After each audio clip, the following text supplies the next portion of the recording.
Hello everyone, it's Darren back again with Alex, and today I decided to indulge in geography. So your bags are packed and you're at that threshold ready to set off, but before that, let us speak about all the possible destinations, so northwest, east, south, what's more favorable and more suitable for you. So let us speak about climate. China's size involves a great diversity of climates. Being located entirely in northern hemisphere implies that its seasonal timings are vastly comparable to those that are in Europe and the US. While roaming the internet, you may stumble on the information about harsh climates in China. That's apparently so, though it's something subjective. So speaking about climate, if we take northern central part of China, here we may have continual rainfall, hot summers, and harsh and severe winters.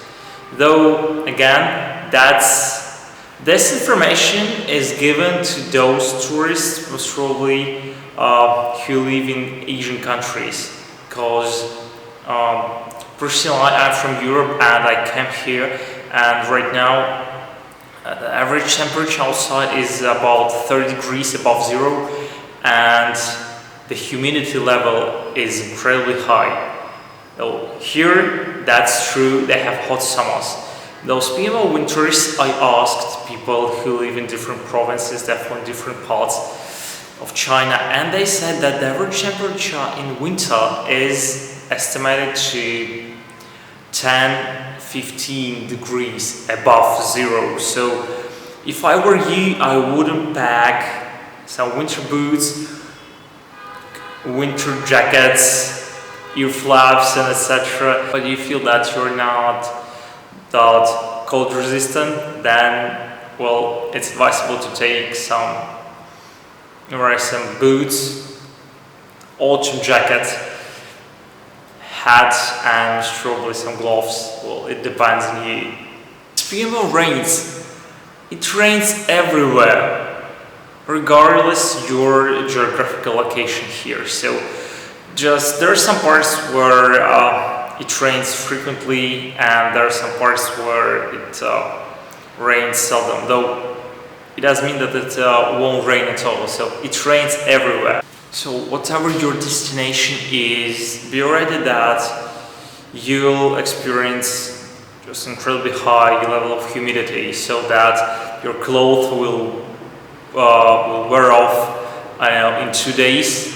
So be ready to wash everything constantly. And as I mentioned before, so average temperature during summer is 30 degrees above zero, and it's a widespread phenomenon throughout China.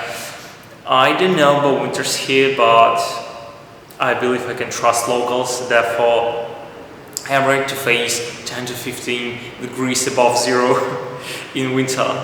And what concerns rains, yes, that's true. So they have here continuous rainfall. For example, it's been raining here where I'm right now for 1 week, I believe. So non-stop raining, but it wasn't raining cats and dogs, therefore it's something bearable. It's worth mentioning that China, as all Asian countries, is also periodically subject to seismic activities. Therefore, well, hopefully it's not daunting, but be worried that the earth might tremble a bit under you. So let us turn to the cities of China.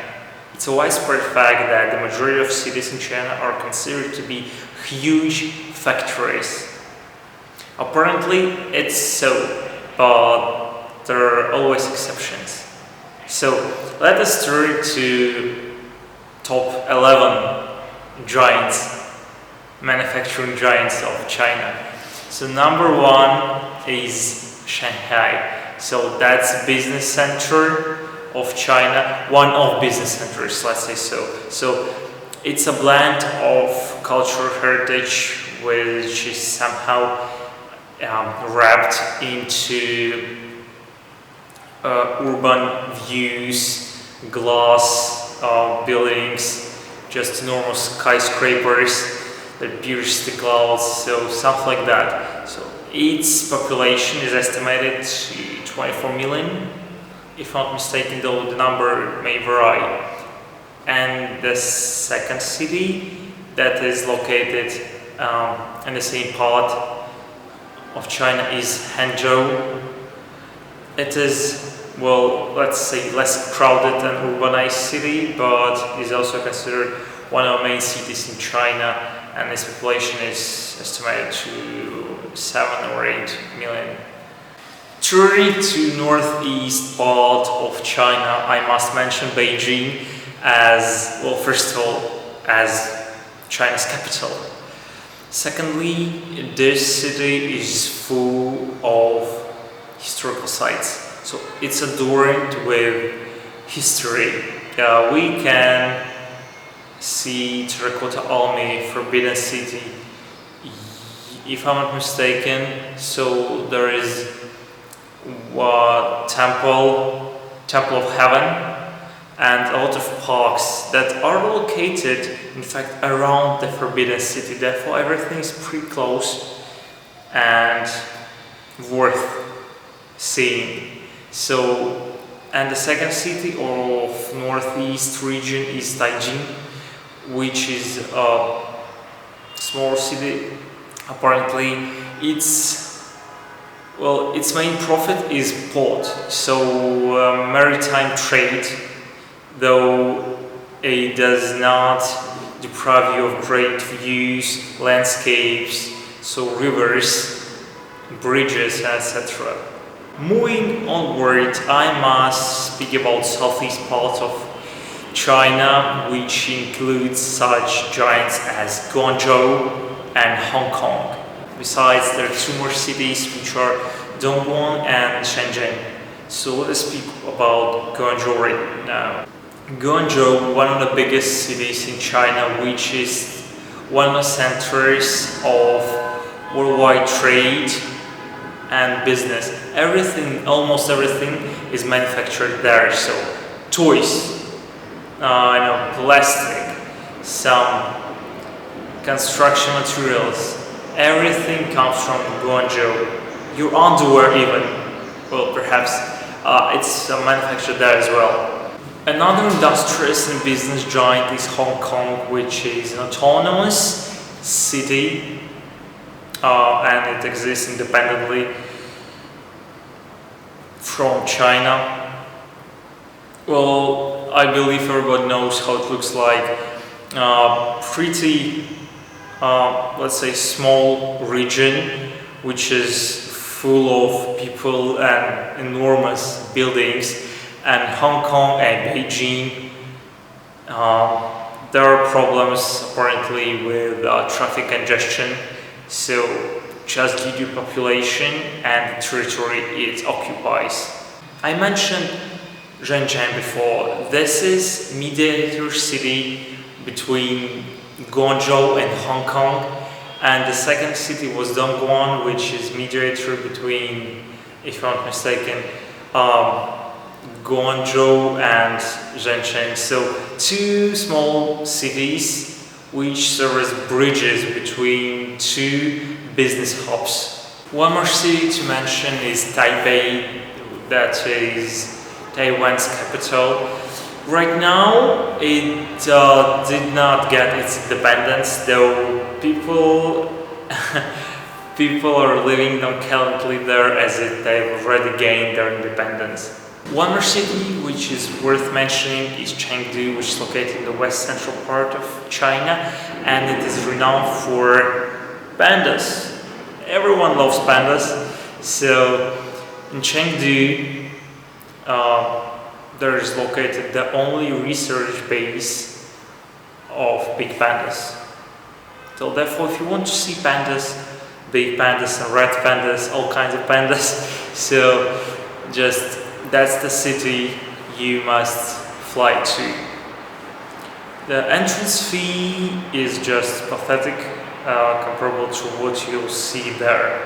Therefore, if you wish to gain avalanche of emotions, that's the place you need to go. And the last city to mention is Wuhan. It's located in central part of China, and it's considered to be historical, cultural, educational, transportation and political center of China. So everything is there, one big bulk, just huge pile of everything. But if you want to learn something about Chinese history, that's the right place. So you can enjoy the view of Yellow Crane Temple, which is considered to be the first temple under heaven. So, and just right beside stands Upheaval Memorial of 1911. Well, that's in fact, it's a park with several temples and a lot of monuments.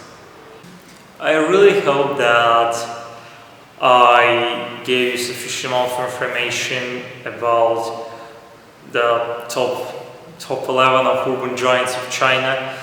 Hopefully you found this information useful, and I really believe that it will help you also contribute to choose the right destination for you. Either you are going to just travel or you are going to work in China. So right now these giants are on your palm, so it's up to you to sort and pick up the one you need. Thank you for watching this video, and thank you for your time and attention.